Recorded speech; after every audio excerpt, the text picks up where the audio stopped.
जैसा कि आप सबको पता है कि सीईटी का एग्जाम जो है वो आ गया है और आप लोगों का जो एग्जाम है इसमें आपने थंबनेल देख लिया होगा। ये थंबनेल मैंने बनाया है कि तुक्का कैसे लगा जाए, है ना। कुछ फनी सी बात लगती है कि तुक्का कैसे लगाया जाए, लेकिन कुछ क्वेश्चंस में तुक्का लगाया जा सकता है। वो कौन से क्वेश्चंस होते हैं और वो कौन से तुक्के हैं जो आप लगा सकते हो, क्या उसकी टेक्निक है, इस वीडियो में हम जानेंगे कि कैसे तुक्का लगा सकते हैं एग्जाम में।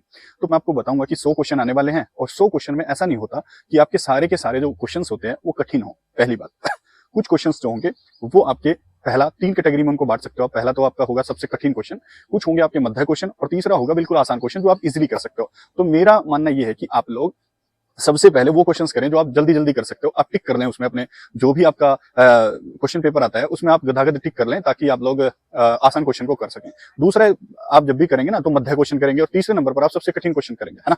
मैथ सबसे पहले उठाना नहीं है और सबसे पहले जीके करनी है। उसमें ये 3 प्रकार के जो क्वेश्चन मैं बता रहा हूँ, ये तीनों प्रकार के क्वेश्चन वहां पर छाट कर आपको कर लेने हैं।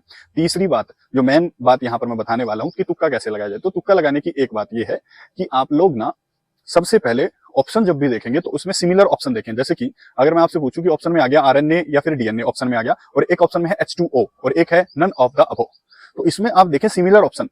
हमेशा चांसेस होते हैं कि जो सिमिलर ऑप्शंस होते हैं उनमें से ही एक ऑप्शन आपका क्या होगा, आंसर होगा। तो इसमें आपका 50-50% का मार्जिन हो जाएगा। तो उनमें से फिर आप एक साहस भरा कदम लेते हुए उसको ठीक कर दें, है ना। तो आप एक पहली बात सिमिलर क्वेश्चंस को हमेशा देखेंगे। दूसरी बात, अगर किसी क्वेश्चंस के ऑप्शन में आपको दिया गया है नन ऑफ द अबव, कई बार बच्चे नन ऑफ द अबव लगा देते हैं, 5% चांसेस है कि आपका answer none of the above होगा।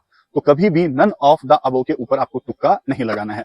तीसरी बात मैं आपको बताता हूं, एक ऑप्शन में होता है ऑल ऑफ द अबव, यानी कि सभी के सभी ठीक है। तो 90 से 95% अगर किसी ऑप्शन के अंदर ये ऑप्शन दिया गया है या किसी क्वेश्चन के अंदर ये ऑप्शन दिया गया है कि ऑल ऑफ द अबव, यानी कि सभी के सभी ठीक हैं, तो 90% वो ठीक है आपका। यानी कि आपको वही ऑप्शन चूज करना है कि सारे के सारे सही हैं, ये आपको चूज करना है, ठीक है। तो 3 अप्रोच मैंने आपको बता दी। सबसे पहले मैंने अप्रोच बताई कि सिमिलर क्वेश्चंस करने हैं, दूसरा आपको नन ऑफ द अबव नहीं चूज करना है, और तीसरा मैंने आपको बताया है ऑल ऑफ द अबव। अगर किसी भी क्वेश्चंस के ऑप्शंस में है तो वो आपको क्या करना है, वो आपको टिक करना है। तीसरी बात मैंने बता दी। चौथी बात मैं आपको ये बताना चाहता हूं कि जब भी तुक्का लगाएं तो अपने क्वेश्चंस में, अपने जो क्वेश्चंस किए हैं, आप ये देखें कि आपने बी ऑप्शन कितने को लगाया है। अगर आपने बी ज्यादा को लगाया है तो आपका आंसर मैं गारंटी से कह सकता हूं बी तो नहीं होगा।